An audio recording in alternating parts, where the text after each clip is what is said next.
so disturbed again this morning that our beloved country, Nigeria, is becoming a valley of death.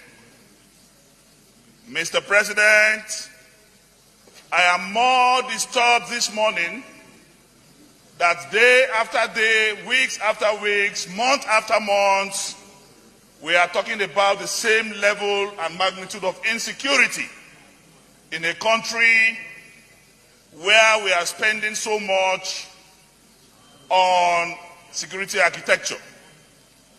Mr. President, this is becoming customary, this is becoming ritualistic, it is becoming a pattern. And I cannot understand why day in, day out, we will continue to complain about the same thing. And we have not seen a decisive, purposeful, coordinated, organized approach to curtailing, ameliorating, and palliating these problems. Mr. President, I am not happy because the federal government is talking about the economy. If we revive the economy, for who are we reviving the economy for? For people that are dying or for the dead? Mr. President, we must reprioritize, we must reorganize our priorities. As we speak today in this country, the President of the Federal Republic of Nigeria, President Muhammadu Buhari, the Vice President, the Senate President, the Speaker of the House of Representatives, and yourself inclusive, and every senator in this chamber had either the Bible or the Quran on his right hand and the Constitution of the Federal Republic of Nigeria on the left. And we all swore before men and God to defend that Constitution. And the most potent part of that Constitution states that the security and the welfare of the people shall be the primary purpose of government. Today, Mr. President, there is no security, not to talk of welfare. And you need to be alive to even enjoy welfare. I think we should take these things beyond the rhetorics of presentation on a daily basis. We are behaving as if we have kerosene flowing through our veins and not blood.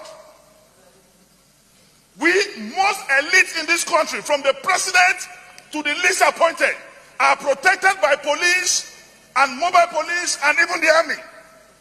Who is to protect the common man on the streets? Who is to protect the palm wine tapper in Humuleri?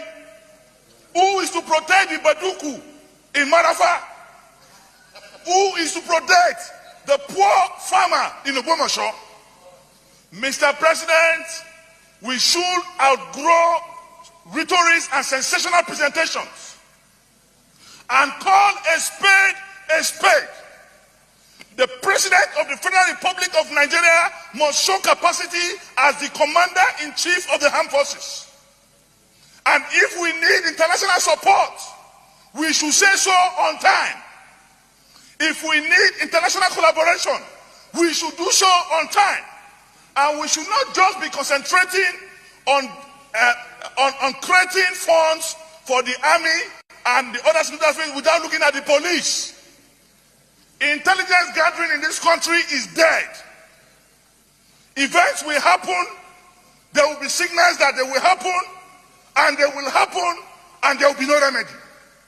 Mr. President, before the masses begin to chase us, before they begin to destroy our vehicles and our homes, I think it is time we act and make hay while the sun shines. You, the leadership of the Senate, I am advising and suggesting that you move and see the president. Let the president understand the magnitude and intensity of what is happening. We want to see a working security program.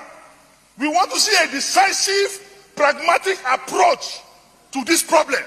We cannot just continue to have sensations on pages of newspaper and we are not seeing actions on ground. People are dying. Thank you, Mr. President. Senator Marafa.